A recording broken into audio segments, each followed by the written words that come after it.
இங்கே ப்ரீமியர் முடிஞ்சோடனே சிவகுமார் முருகேசனோட அப்பா வந்து எங்கள் 2 பேரையும் கட்டி பிடிச்சிக்கிட்டாரு. அந்த செகண்ட் ஃபீல் பண்ணேன் எங்கள் அப்பா சாகலை அப்படின்னு. சாரி, நான் ரொம்ப சென்சிட்டிவ் அண்ட் எமோஷ்னல். அது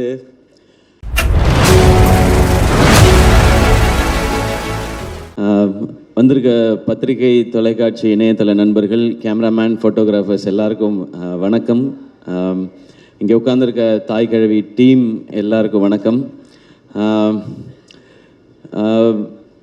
மற்ற ஃபங்க்ஷன்லலாம் வந்து நம்ம அடுத்து பேச போகிறோம் போது நம்ம என்ன பேசணும், இது பேசணும், நேரம் வேற குறைவாக இருக்கே, இது ஓடிட்டுருக்கோம். இந்த ஃபங்க்ஷனில் மட்டும் ஆரம்பத்துலேருந்தே எனக்கு முன்னாடி ராதிகா மேம் பேசுகிறதுனால அவங்க என்ன பேச போகிறாங்களோ, அதில் என்னெல்லாம் இருக்குமோ, இதில் என்னெல்லாம் வருமோ, ஹெட்லைன்ஸான்ற ஒரு பதட்டத்திலே பார்த்துட்டு, அதனால நான் என்ன பேசணுங்கிறதே யோசிக்கவே நான் மறந்துட்டேன். தாய்க்கிழவி வெற்றி கொண்டாட்டம். முதல்ல இந்த படத்துக்கு இவ்வளவு பெரிய வரவேற்பும் வெற்றியும் கொடுத்த தமிழக மக்கள் எல்லாருக்கும் எங்களுடைய மனமார்ந்த நன்றிகள். இது வந்து உங்களுடைய ஃபேமிலியில் சம்மந்தப்பட்ட ஒருத்தருடைய கதையாக நீங்கள் கொண்டாட ஆரம்பித்ததும், அதை பற்றி வெளியில் வந்த ஒரு பாசிட்டிவ் வேர்ட் ஆஃப் மவுத்தும், அதுதான் இந்த படத்தை இவ்வளோ பெருசாக ரீச் ஆகியிருக்கு. பட் அவங்கள்ட்ட கொண்டு போய் சேர்த்தது ப்ரெஷ் ஷோ. நாங்கள் ரொம்ப ரொம்ப பிலீவ் பண்ணது இந்த படத்தை எப்படி கொண்டு போய் சேர்க்குறதுன்னும் போது, ப்ரெஸ்ஸுக்கு ஷோ போடுவோம், மீதி அவங்க பார்த்துப்பாங்க கலை அப்படின்னு நான் சொன்னேன். அதனால தான் ப்ரெஷ் ஷோ வந்து ஃபேமிலி ஷோவாக ஏற்பாடு பண்ணோம். அங்கே நான் வந்து சிவா சொன்ன மாதிரி ஃபீட்பேக் பார்க்க போனது, இங்கே இவங்க என்ஜாய் பண்ணிட்டாங்கன்னா இதுதான் தமிழ்நாடு ஃபுல்லாக நடக்க போகுது அப்படின்றது தான் அன்னைக்கு நான் பார்க்குறதுக்காக நான் துடிச்சிட்டே இருந்தது. அன்னைக்கு நீங்கள்லாம் கொடுத்த வரவேற்பும், நீங்கள் அதுக்கப்புறம் இதை பற்றி எழுதின விதமும், அது வந்து மக்கள்கிட்ட கொண்டு போய் சேர்த்துச்சு. மக்கள் இப்போ அந்த படத்தை எடுத்துக்கிட்டாங்க. இங்கே நாங்கள் படத்தோட வெற்றியை நாங்கள் கொண்டாடிட்டுருக்கோம். ஸோ பத்திரிகை, தொலைக்காட்சி, இணையதள நண்பர்கள் எல்லாருக்கும் எங்களுடைய மனமார்ந்த நன்றிகள் நீங்கள் கொடுத்த இந்த சப்போர்ட்டுக்கு. இந்த படம் வந்து ஆரம்பிக்கும்போது சிவகுமார் கதை சொல்லும் பொழுது நான் நல்லா சிரித்தேன், என்ஜாய் பண்ணேன். ஆனால் இந்த படத்தில் வந்து எனக்கு டக்குன்னு மனசில் ஒட்டின இடம் வந்து, ராதிகா மேம்கிட்ட கேட்பாங்க பசங்க எல்லாமே, வாரம் பாலசரவணன் கேட்பார், வாரம் ஞாயிற்றுக்கிழமை மதுரைக்கு போனியே, எங்கே தான் அத்தா போனேன் அப்படின் போது எனக்கு ஒரு க்யூரியாசிட்டி, என்ன பண்ணியிருப்பாங்க அங்கே போய் ஏதாவது பணம் சம்பாரிச்சிருப்பாங்களா, ஏதாவது வேலை ஏதாவது பார்த்துருப்பாங்களா, தொழில் இல்லை அங்கே ஏதாவது காசு கிடச்சிருக்குமா, என்னென்னமோ யோசிச்சு பார்த்தேன். அவர் ஓப்பன் பண்ண விதம் வந்து, அவங்க அழகாக பொறிக்கடலை சாப்பிட்டுட்டு ஜாலியாக வராங்கன்னாரு. அந்த இடத்துல இருந்து எனக்கு மைண்ட் ஒரு மாதிரி ஆயிடுச்சு. ஏன்னா எல்லாரும் ஓடிக்கிட்டே தான் இருக்கோம், நமக்குன்னு நம்ம வாழ்க்கையில் 5 நிமிஷமாவது ஸ்பெண்ட் பண்ணுறோமான்றத அந்த இடத்துல ஆரம்பித்தார் சிவா. அது எனக்கு இப்போ சொல்லும்போது எனக்கு சிலிர்க்குது. அங்கே ஆரம்பித்து அந்த கதை வந்து போயிட்டே இருந்துச்சு. அந்த இடத்துல முடிவு பண்ணிட்டேன், இது பயங்கரமான தாட்டுன்னு. ஏன்னா முதல்ல நம்மளை நம்ம சந்தோஷமாக வச்சுக்கிறது தான் முதல் இதுன்னு நினைக்கிறேன். இந்த வாழ்க்கையில் நம்ம என்றைக்காவது எவ்வளவு நாள் வாழ்க்கையில் நம்ம சந்தோஷமாக இருந்திருப்போம், இல்லை எத்தனை முறை நம்ம நிம்மதியாக ஃபீல் பண்ணியிருப்போம், அப்பாடா ஓகே. ஏன்னா பிரச்சனை இருந்துக்கிட்டே தான் இருக்க போகுது. அதுக்கு நடுவில் நம்மளை சந்தோஷப்படுத்திக்கிறதுன்னு ஒன்று இருக்குல்ல, அதை இந்த படத்தில் சிவா சொல்லும் போதுலேருந்து எனக்கு இந்த படத்தோட பெர்ஸ்பெக்டிவே மாறிடுச்சு.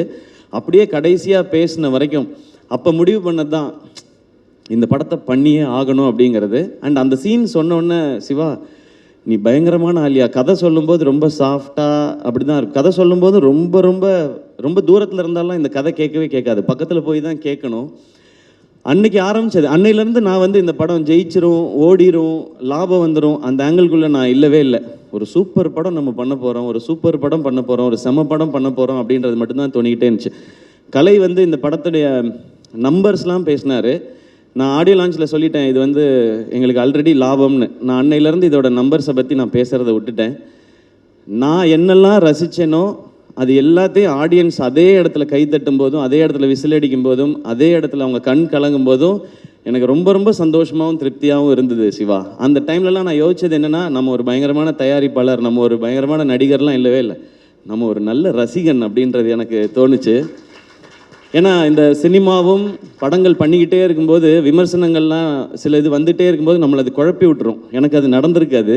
அப்போ குழப்பும்போது நம்மளுக்குள்ளே இருக்க ஏன்னா எனக்குள்ளே இருந்த ரசிகன் தான் என்னை இந்த சினிமா கூட்டிகிட்டு வந்திருக்கான். வேறு யார் கூட்டிகிட்டு வருவான்? அந்த ரசிகன் தான் அவன் கரெக்டாக இருக்கானா, அவன் அலைவாக இருக்கானான்றதுல எனக்கு ஒரு குழப்பம் இருந்துகிட்டே இருந்துச்சு. அந்த குழப்பத்தை மொத்தமாக தீர்த்தது இந்த தாய்க்கிழவியும் சிவகுமார் முருகேசனும் தான். எப்போவுமே நல்ல ரசிகனாக இருக்கணும்னு நினைக்கிறேன். அது இந்த படம் ஆரம்பத்துலேருந்து எனக்கு கிடச்சிட்ருக்கு. இந்த கதையை நிஜமாக்கிய அதுக்கப்புறம் சுதன் வந்தார் பேஷன் ஸ்டுடியோஸ். அவர் வந்து ஒரு 4850 படம் ப்ரொடியூஸ் பண்ணிகிட்ருக்காரு. அதில் ஒரு படமாக இந்த படம் இருக்குது. அவருக்கு ஞாபகம் இருக்குமான்னு தெரியல. இந்த ஃபங்க்ஷன் அடிக்கடி வைக்கிறது காரணமே சுதன், நீங்கள் தான் இந்த படத்தோட ப்ரொடியூசர், இந்த படத்தில் நீங்களும் இருக்கீங்க, வாங்க ஃபங்க்ஷனுக்கு வந்துட்டு போங்கன்னா சிவா வந்துட்டு போகிறேன் அப்படின்னு சொல்லி வந்துட்டு போவார். காலையில் ஒரு பூஜை போடுவார், சாயங்காலம் ஒரு சக்ஸஸ் மீட் போவார், அந்த மாதிரி இருக்கார். ஸோ சுதன் உள்ளே வந்தோடனே அவரும் பயங்கர எக்ஸைட் ஆகிட்டார் இந்த படத்தை பற்றி. சுதன்கிட்ட சொன்னேன், சுதன் ஜாலியாக இருங்க, இந்த படம் எனக்கு ரொம்ப ஸ்பெஷல். நான் சிவா கார்த்திக் வேணுகோபால்கிட்ட சொல்லிகிட்டு இருந்தேன், இந்த படம் எனக்கு ஒரு குழந்தை மாதிரி, இதை நான் அப்படி பார்த்துப்பேன்னு. அப்படி தான் நான் பார்த்துக்கிட்டு இருக்கேன் இப்போ வரைக்கும். ஸோ என் குழந்தை எனக்கு என்ன காசு கொடுத்துச்சின்னு நான் பார்க்க மாட்டேன், அது சிரிச்சா என் கண்ணில் தண்ணி வரும், அது நடந்தால் எனக்கு தண்ணி வரும். அந்த மாதிரி தான் நீங்கள் பேசும்போதெல்லாம் இருக்குது சிவா. எனக்கு இப்போ பயங்கர எமோஷனல் ஆக்கிட்டீங்க, நான் பயங்கர கண்ட்ரோல் பண்ணிட்டு உட்காந்தேன். ஸோ சுதன் உள்ளே வந்து அவரும் எக்ஸைட்டடாக நான் இதை பார்த்துக்குறோம் அப்படின்னு சொன்னோம். அப்புறம் இந்த டீம் வந்தாங்க, அவங்க எல்லாரும் ஆல்ரெடி செட் ஆகிருக்கு. ஸோ எல்லாருக்கும் ரொம்ப ரொம்ப நன்றி. உங்களுடைய உழைப்பு ரொம்ப ரொம்ப அபரிமிதமானது. இல்லைனா நினச்ச இந்த பட்ஜெட்டில் இந்த சைஸில் இந்த படத்தை பண்ணியிருக்க முடியாது. ஹேட்ஸ் ஆஃப் உங்கள் எல்லாருக்குமே, பயங்கரமாக பண்ணிட்டீங்க, டீமில் இருக்க டெக்னீஷியன்ஸ் எல்லாமே. அண்ட் ஆர்டிஸ்ட் யாரெல்லாம் சிவா கொண்டு வரும்போது ரொம்ப குட்டியாக கொண்டு வந்தார் இந்த பட்ஜெட்டு எல்லாமே. ஏன்னா அவருக்கு அதுக்கு முன்னாடி இருந்த அனுபவங்களாக இருக்கலாம், இல்லை இந்த மாதிரி இருந்தால் தான் பண்ணுவாங்கன்னு சொல்லி. இன்னும் அதை அப்படி பண்ணக்கூடாது சிவா. இந்த கதை ஒரு செலிப்ரேஷனாக இருக்குது, எனக்கு ஒரு லைஃபோட செலிப்ரேஷன் இந்த படம். இதுக்கு என்ன செலவு பண்ணுமோ அதை பண்ணணும், அதை பண்ணுவோம் அப்படின்றதுக்கு அப்புறம் தான் யார் கேஸ்டிங் போகலான்னு ஒருத்தராக வந்தது. பாலசரவணன் கதை கேட்கும்போதே ஃபஸ்ட்டு வந்துட்டார் எனக்கு அந்த சீன் வரும்பொழுதே. அதுக்கப்புறம் பாலசரவணன் வந்தார், அருள்தாஸ் அண்ணன் வந்தாங்க, சிங்கம்பிள்ளி அண்ணன் வந்தாங்க, முத்துக்குமார், ரேச்சல், இவங்க எல்லாருமே வந்தாங்க. கடைசியாக தான் வந்தார் விநாயக் மகாதேவ்ன்ற மாதிரி. நான் லாஸ்ட்டாக கேட்டேன், இந்த பாட்டி கேரக்டர் யார் பண்ண போகிறாங்க, கிழவி கேரக்டர் வந்து ராதிகா மேம் அப்படின்னு சொன்னாங்க. நான் ஏற்கனவே சொல்லியிருக்கேன், ராதிகா மேம் அந்த ரோலில் அந்த லுக்கில் பார்த்த பிறகு எனக்கு இன்னும் பயங்கர ஜாலியாகிடுச்சு. இன்றைக்கி தேட்டரில் பார்க்குற ஃபீல் எனக்கு அங்கே வர ஆரம்பிச்சிடுச்சு. இந்த மாதிரி ராதிகா மேமோட இவ்வளோ எக்ஸ்பீரியன்ஸையும் சேர்த்து தான் இந்த படத்துக்கு கொண்டு வராங்க. அவங்க இந்த படத்துக்கு அந்த உழைப்பு மட்டும் இல்லை, இவ்வளோ வருஷம் நீங்கள் உங்களுடைய ஒர்க் மேம், உங்களோட நீங்கள் லெஜெண்டரியாக பண்ணியிருக்க விஷயங்கள் எல்லாத்தையும் சேர்த்து இந்த படத்துக்குள்ளே கொண்டு வரீங்க. அந்த மாதிரி தான் ஒவ்வொருத்தரும் அவங்களுடைய வலியையும் வேதனையும் இந்த இண்டஸ்ட்ரிக்குள்ளே இருந்த போராட்டத்தையும் சேர்த்து இதுக்குள்ளே ஒரு கேரக்டராக கொண்டு வந்தாங்க. எனக்கு இந்த படத்தில் ஹீரோ இல்லைன்னா எனக்கு தோணுனதே இல்லை. இந்த படத்தில் அவ்வளவு ஸ்டார்ஸ் இருந்தாங்க. கமல் சார் அன்னைக்கு சொன்னது இன்றைக்கி நிஜமாக இருக்குது. இந்த படத்தில் இவ்வளோ நட்சத்திரங்களை நீங்கள் உருவாக்கியிருக்கீங்கன்னு சொன்னாங்க. அவ்வளோ நட்சத்திரங்களும் இதுக்குள்ளே இருந்திருக்கிறாங்க. ஸோ நீங்கள் எல்லாரும் சேர்ந்து இதை வந்து ரொம்ப ஒரு ஸ்பெஷல் ஃபிலிமாக ஆக்கிட்டீங்கன்றது எனக்கு ரொம்ப சந்தோஷம். ஜார்ஜ் மரியான் அண்ணன், முத்துக்குமார் அண்ணன் எல்லாருமே, சாரி நான் பேர் சொல்லாமல் விட்டுறக்கூடாது. அப்புறம் நம்மளுடைய மியூசிக் டைரக்டர் நிவாஸ் பிரசன்னா, எப்போ ஹீரோவாக போகிறீங்கன்னு கேட்டவுடனே கூலிங் கிளாஸ் போட்டு உட்காந்துட்டாப்புல, மிஸ்கின் சார் மாதிரி வேற எங்கேயோ பார்த்துக்கிட்டே இருக்காப்புல. அவர் ஹீரோவாக போகிறீங்களான்னா இல்லைன்னு சொல்ல, இப்போதைக்கு இல்லைன்னு தான் சொல்லியிருக்கிறாரு. ஸோ சீக்கிரத்தில் ஹீரோ ஆகிடுவாருன்னு நினைக்கிறேன். அதுக்கு நீங்கள் மியூசிக் பண்ணுவீங்களா இல்லையா? சரி, அப்புறமா யார் ஹீரோயின்னு சொல்லுங்கள் படத்துக்கு. ஓகே, தேங்க்யூ நிவாஸ், ஒரு அமேசிங்கான ஒர்க். லிரிசிஸ் எல்லாருக்கும் ரொம்ப ரொம்ப நன்றி. இந்த படம் நிறையா பிளெஸ்ஸிங்ஸ் கொடுத்துருக்கு. நான் அதை தான் இங்கே ஷேர் பண்ணணுன்னு நினைக்கிறேன். ஏன்னா நிறைய வீடியோஸ் பார்க்குறேன், நிறைய மெசேஜஸ் பார்க்குறேன். நீங்கள் வந்து எங்களுக்குள்ள ஒரு பெரிய ஒரு எம்பவர் பண்ணியிருக்கீங்கன்னு சொல்கிறாங்க. ஸோ பெரிய ரெஸ்பான்சிபிலிட்டியாக பார்க்குறேன். உங்கள் எல்லாருக்கும் ரொம்ப ரொம்ப நன்றி. அதை தான் இந்த டீம் அச்சீவ் பண்ணியிருக்கோன்னு நினைக்கிறேன். இதில் ரொம்ப ரொம்ப முக்கியமாக நான் 2 பாயிண்ட் மட்டும் சொல்லணும்னு நினைக்கிறேன். இந்த படம் என் வாழ்க்கையில் நிறையா பேரை இதை ஞாபகப்படுத்தினதுக்காக பண்ணப்பட்ட படம் தான். ஃபஸ்ட்டு என் அம்மா, 17 வயசில் எல்லாருக்கும் ஏற்கனவே சொன்னதான், இன்னொரு முறை சொல்லணும்னு நினைக்கிறேன். அப்பா இறந்த பிறகு அவங்களுக்கு தெரிஞ்ச வகையில் அந்த குடும்பத்துக்குள்ளே இருக்க காசெல்லாம் பத்திரப்படுத்தி சேர்த்து வச்சு படிக்க வச்சு, என்னையும் அக்காவையும் படிக்க வச்சு கல்யாணம் பண்ணி வச்சு பண்ணாங்க. அவங்க எனக்கு இந்த பவுனுத்தாய் தெரிஞ்சாங்க, அம்மா தெரிஞ்சாங்க இதில். அதுக்கப்புறம் அக்கா 2 குழந்தை பெற்ற பிறகு வந்து இங்கே எம்எம்சியில் எம்டி படித்து கோல்டு மெடலிஸ்ட் ஆகி பேஷனை எப்போ வேணாலும் தொடரலாம்னு நினச்சேன். எங்கள் அக்கா எனக்கு ஒரு பவுனுத்தாயாக தெரிஞ்சாங்க இதில். அவங்களுக்காக பண்ணணும்னு நினச்சேன். மிக மிக முக்கியமானது அந்த கடைசி டயலாக் மேம் பேசுகிறது. படைக்க காக்க அழிக்கன்னு ஆம்பளைங்களை மட்டும் கும்பிட சொன்னவன், படிப்புக்கும் பணத்துக்கும் பொம்பளையை தாண்டி காட்டி கும்பிட சொல்லியிருக்கான் அப்படின்னு சொன்னாங்க இல்லையா? அந்த டைலாகை நான் முன்னாடியே உணர்ந்துட்டேன்னு நினைக்கிறேன். எனக்கு கல்யாணம் ஆன நாள்லேருந்து என் வீட்டோட வரவு செலவு எல்லாத்தையும் பார்க்குறது ஆர்த்தி தான். எனக்கு தெரியாது என் அக்கௌண்ட்டில் என்ன பணம் இருக்குது தெரியாது. ஊருக்கு போகணும் ஏதாவதுன்னா, ஆர்த்தி ஊருக்கு போகிறதா இருக்கேன், டிக்கெட்டுக்கு மட்டும் காசு கொடுத்துட்றியா அப்படின்னு கேட்பேன். இப்போயும் அதை நான் ரொம்ப பெருமையாக சந்தோஷமாக வாங்கிக்கிறேன். அவங்க தான் பார்த்துக்கிறாங்க. அவங்க பார்க்கலன்னா என்னால் ப்ரொடக்ஷன்லாம் பண்ணியிருக்க முடியாது. ஸோ ஆர்த்தி, அவங்க எனக்கு ஒரு பவுன் தாயாக தான் தெரிஞ்சாங்க. இந்த மாதிரி ஒவ்வொரு வீடுகள்லையும் அவங்களுக்கு சின்ன சம்பளமாக இருந்தாலும் கொஞ்சம் காசாக இருந்தாலும் அதை அங்கங்கே சேமித்து வச்சோ இல்லை குழந்தைங்கள பார்த்துக்கிட்டோ இப்படி வீட்டில் இருக்கிற ஒவ்வொரு அம்மாக்களுக்கும் அக்காக்களுக்கும் தங்கச்சிகளுக்கும் சகோதரிகளுக்கும் இவங்க எல்லாருக்குமான ட்ரிபியூட்டும் சமர்ப்பணம் தான் இந்த தாய்க்கிழவி படமும் இந்த வெற்றியும். இதை இந்த படத்தின் மூலமாக செய்ய முடிஞ்சது எனக்கு சந்தோஷம். இது என் வாழ்க்கையில் இருக்கவங்களுக்கும் சேர்த்துன்றது இன்னும் கொஞ்சம் பெருமையாகவும் சந்தோஷமாகவும் இருக்குது. ஒரு டீமாக இங்கே வேலை செஞ்சதோட சக்ஸஸை இங்கே நான் பார்க்குறேன். ஏன்னா ஆரம்பத்துலேருந்து ரொம்ப சின்சியராக அதை அப்ரோச் பண்ணோம். இதுதான் பவுண்ட் ஸ்கிரிப்ட், இத்தனை டேஸில் தான் எடுக்கிறோம், இதுதான் பட்ஜெட், இதுதான் காஸ்டிங்னு ரொம்ப சின்சியராக. சிவாவுக்கு தெரியுமான்னு தெரில, நான் எல்லா சீனையும் நீங்கள் ஷூட் பண்ண அடுத்த நாள் பார்த்துருவேன். நான் என் ஷூட்டுக்கு வந்துடும், அந்த சீன் என்னாச்சு என்றைக்கு எடுக்கிறீங்கன்னு, அது லொக்கேஷன் சேஞ்ச் இருக்குது அதனால் இன்னொரு நாள் எடுக்கிறோன்னு சீனை சொல்லி கேட்பேன். இந்த கதையை 2 முறை கேட்டிருக்கேன். ஒரு முறை நான் கேட்டேன், இன்னொரு முறை கலையெல்லாம் கேட்கும்போது ரியாக்ஷன் பார்த்துட்டே இருந்தேன். 2 தடவை படிச்சிருக்கேன். இது வரைக்கும் 12 தடவை பார்த்துருக்கேன். நான் இது வரைக்கும் என் படத்தை கூட அத்தனை தடவை பார்த்ததில்லை. இதுக்கு நடுவில் ஒவ்வொரு சீனும் எப்படி எடுக்கிறாங்க, இது எப்படி வருது, எடிட் எப்படி இருந்தது, எப்படி ட்ரிம் பண்ணி மாறுது, மியூசிக் எப்படி இருக்குன்னு பார்த்துருக்கேன். ஸோ இந்த படத்தில் நான் நிறையா கற்றுருக்கேன் சிவா. இந்த லேர்னிங் எனக்கு ரொம்ப ரொம்ப சந்தோஷமாக இருக்குது. ஏன்னா கடைசி வரைக்கும் மாறாத ஒன்று கற்றுக்கிறது மட்டும்தான் நினைக்கிறேன். அது இருந்ததுனா தான் இங்கே முன்னேற முடியும்னு தோணுது. இந்த லேர்னிங் எனக்கு ரொம்ப பிடிச்சிருக்கு. இந்த சேம் ப்ரொசீஜரை நான் நடிக்கிற படங்கள்லேயும் அப்ளை பண்ணணும்னு எனக்கு ரொம்ப ஆசையாக இருக்குது. அது நான் மட்டும் எடுக்கிற முடிவாக இருக்க முடியாது. ஆனால் ஒன்று மட்டும் ரொம்ப கிளியராக இருக்கேன், இந்த மாதிரி அப்ரோச்சில் தான் இனி நான் நடிக்கிற படங்கள் பண்ணணுன்றதுலேயும் ரொம்ப தெளிவாக இருக்கேன். அதனால் நான் டேரக்டர்கிட்ட போய் தலையிட போகிறதில்ல.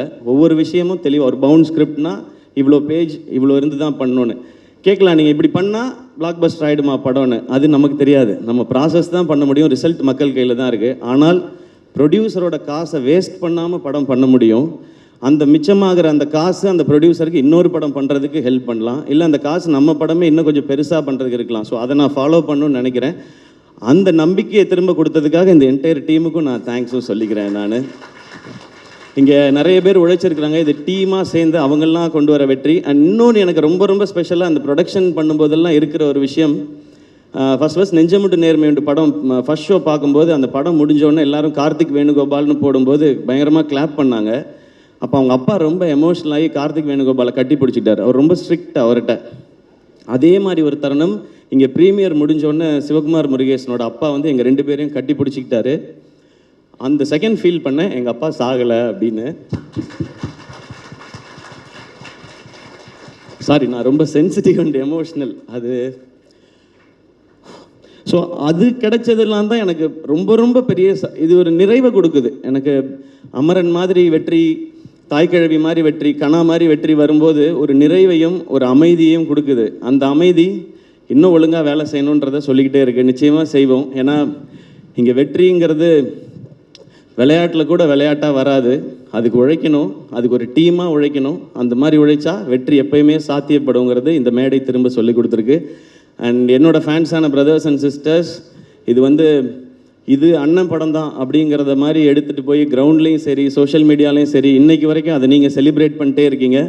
அதுக்கு ரொம்ப ரொம்ப ரொம்ப ரொம்ப நன்றி.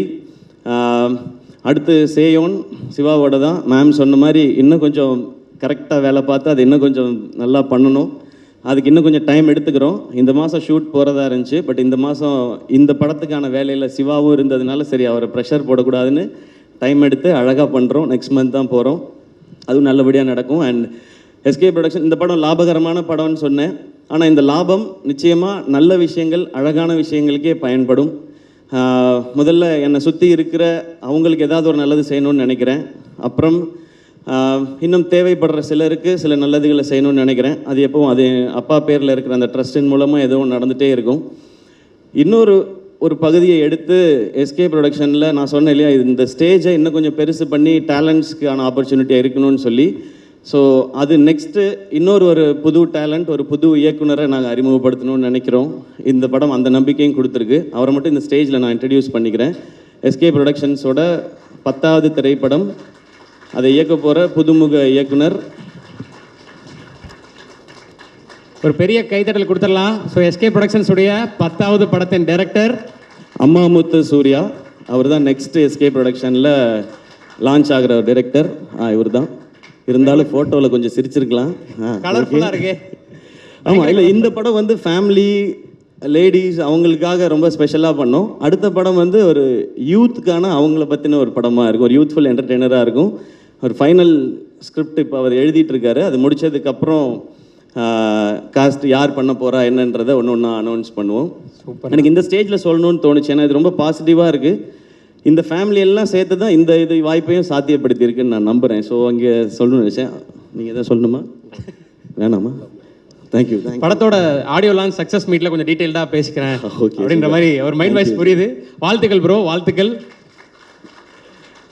தேங்க்யூ. நான் யாரையாவது மிஸ் அண்ட் இந்த படத்தை எங்களோட சேர்ந்து பிஸ்னஸ் பார்ட்னர்ஸாக இருந்த ஹாட் ஸ்டார், விஜய் டிவி அவங்க ஆரம்பத்துலேருந்து இந்த படத்தை ஓன் பண்ணாங்க. அண்ட் அதே மாதிரி ஏஜிஎஸ், முக்கியமாக அர்ச்சனா அவங்களுக்கு எங்களுடைய நன்றி. விதுஷ், அஹிம்சா அண்ட் மற்ற டெரிட்டரி டிஸ்ட்ரிபியூட் பண்ணவங்க அண்ட் சாரிகாமா அவங்களோட நம்மளோட அசோசியேஷன் எல்லாமே பயங்கரமாக இருக்குது. ஒரு அமரன், இப்போ தாய் கிழவி அப்படின்னு சொல்லி அது தொடரும் அப்படின்னு நான் நம்புகிறேன். ஸோ யாரையாவது ஆர்டிஸ்ட் யாரையாவது மிஸ் பண்ணியிருந்தால் மன்னிச்சுங்க. அண்ட் முக்கியமாக assistant directors and camera department, படத்தில் பின்னாடி ஒர்க் பண்ண அத்தனை பேருக்கும் அந்த நான் டீமாக நீங்கள் எல்லோரும் சேர்ந்து ஒன்று பண்ணியிருக்கேன்னு சொன்னேன்ல, அது உங்கள் எல்லாருக்கும் சேர்த்தது தான்.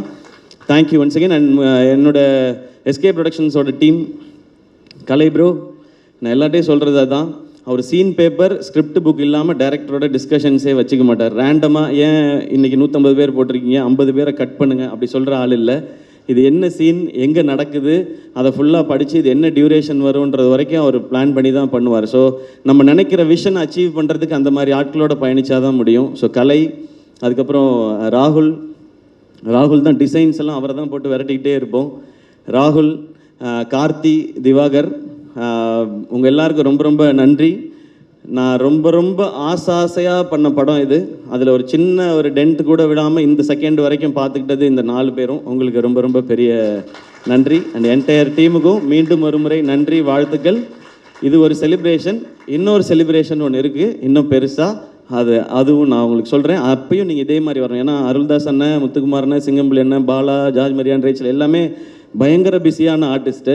இன்றைக்கி ஏதோ 2 ஷூட்டை கேன்சல் பண்ணிட்டு தான் வந்திருப்பாங்க. அதுக்கும் நீங்கள் கண்டிப்பாக இதே மாதிரி வரணும், ஏன்னா நான் ஃபேமிலியாக பார்க்குறேன் அப்படின்றதுனால. ஸோ மீண்டும் நன்றி. முத்துக்குமாரன் உங்களுக்கு தானே, முனிஷ்காந்த் அண்ணா ஓகேடா வா எல்லாம் வந்துடுற இல்லை முனிஷ்காந்த் அண்ணன் இப்போ எல்லாமே வந்து படம் சூப்பராக போகுது அப்படின்னா அவர் ரியாக்ஷன் எல்லாம் அந்த ரியாக்ஷன் தான் ஃபுல்லாக நாங்கள் பண்ணிகிட்ருக்கோம். அண்ட் ரொம்ப எமோஷ்னலான ஸ்டேஜ். அதனால எங்கே ஆரம்பித்து எங்கே முடித்தேன், யாரை பற்றி பேசியிருக்கேன், யாரை தெரில. நான் இன்னொரு வாட்டி வீடியோ பார்த்தா தான் தெரியும். அண்ட் பத்திரிகையில் இருக்கிற நிறைய பேர் நண்பர்கள் வந்து இந்த மாதிரி ஒரு படம் நான் பண்ணதில் வந்து அவ்வளவு மகிழ்ச்சி அவங்களுக்கு. எப்பவும் படம் நல்லா இருந்துச்சுன்னா ஒரு 4 வரியில் மெசேஜ் வரும். இந்த மாதிரி ஒரு 10 வரி இல்லைன்னா வாய்ஸ் நோட் ஒரு 2 நிமிஷம் 2.5 நிமிஷத்துக்கு வருது. அது எனக்கு ரொம்ப ஸ்பெஷலாக இருக்குது. அதுக்கு ஒரு முறை உங்கள் எல்லாருக்கும் நன்றி. தேங்க்யூ. 2-3 தடவைலாம் கேட்டுப்பேன் நான். தேங்க்யூ. ரொம்ப நன்றிண்ணா. ஏன்னா எவ்வளவு கனெக்டடாக இருந்திருக்கீங்க.